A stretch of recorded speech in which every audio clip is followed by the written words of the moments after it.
আসসালামু আলাইকুম। আসলে কি বলবো, খুব অন্তরে খুব ব্যথা। রামেশা নামের একটি মেয়েকে দর্শনকারী দর্শন করেছে। আমাদের বর্তমান প্রধানমন্ত্রী তারেক রহমান সাহেব বলেছেন 1 মাসের মধ্যে তার মৃত্যুদণ্ড কার্যকর করা হবে। 1 মাস তো বহু দূরে। 1 মাস আপনি বাঁচবেন কিনা সেটা তো আপনি বলতে পারেন না। আর আজকে যদি আপনার মেয়ের বেলা এই ঘটনাটা হতো, আপনি তৎক্ষণাৎ যা কিছু করতেন আপনার মেয়ের জন্য, এখন আপনি তৎক্ষণাৎ তাই করেন। 1 মাসের সময় কেন নিয়েছেন আপনি? যেহেতু দর্শনকারী দর্শক বলে দিয়েছে, স্বীকার করেছে যে আমি দর্শন করেছি, আমি এইভাবে করেছি, তাহলে কেন এত বিলম্ব? চার্জশিট জমা দিবেন, আপনি আইনের প্রক্রিয়া দেখাচ্ছেন। কোন আইনের প্রক্রিয়া দেখাচ্ছেন? আমাদের বাংলাদেশে আইন নাই তো। এত শিশু বাচ্চাগুলা দর্শন করে মেরে ফেলা হয়েছে। দর্শকের আগে দর্শনকারী মারা যায়। তাহলে দর্শকরা কি এই দেশে 2 মাস 3 মাস পরে জামিন নিয়ে এরা বুক ফুলিয়ে রাস্তাঘাটে চলাফেরা করে? তাহলে আমাদের দেশের আইন কি দেখাচ্ছেন আপনি? আমাদের দেশে আইন বলতে কোনো কিছু নাই। আইন যদি থাকতো তাহলে 2-1টা বিচার যদি কোরআনের আইন অনুযায়ী করা হতো, তাহলে দর্শকরা সাবধান হয়ে যেত।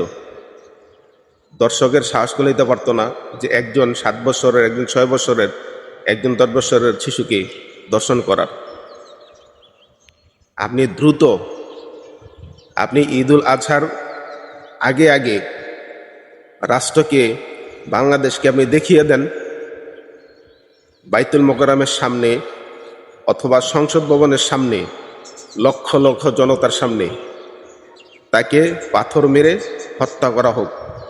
দর্শনকারীকে সে স্বীকার করে নিয়েছে, তাকে এত বিলম্ব করার কোনো প্রয়োজন নেই। যদি বেশি বিলম্ব করতে হয় বা বেশি বিলম্ব করেন, তাহলে আইনের মার পেজ দিয়ে সে বেরিয়ে যাবে।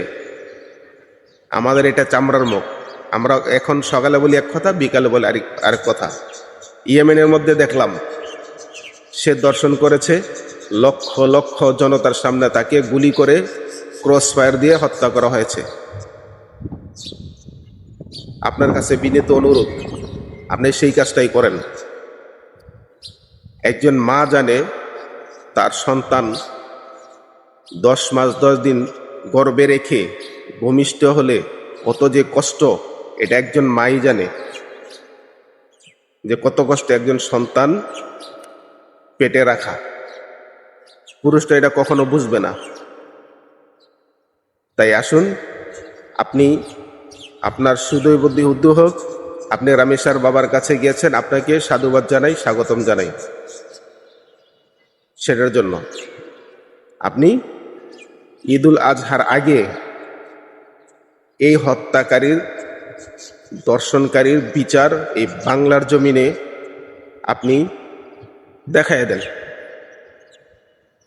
আর না হলে কাল কিয়ামতের ময়দানে আপনি এক পাও নড়াচড়া করতে পারবেন না আল্লাহর কাঠগড়ার থেকে।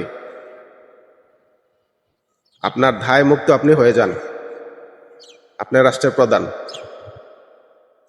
আপনার উচিত আপনি এই হত্যাকারীকে দ্রুত বিচার করে তাকে ফাঁসিতে অথবা জনতার সামনে পাথর মেরে তাকে হত্যা করা হোক।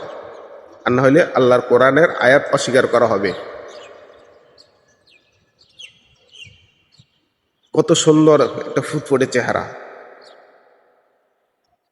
এত সুন্দর চেহারা একটা মেয়ে, তাকে এইভাবে দর্শন করে মাথা কেটে আলাদা করা হলো। শরীর এক জায়গায়, মাথা আলাদা। কত নির্মমভাবে সে হত্যা করেছে এই মেয়েটাকে। আপনি তাকে এখনো আদালতে পাঠাবেন, চার্জশিট পাঠাইবে, এইটা করবে ওইটা করবে, সব কিছু করতেছেন 1 মাস সময়ে। কেন 1 মাস সময়? 1 মাস সময় এলো বহু দিনের ব্যাপার সেবা।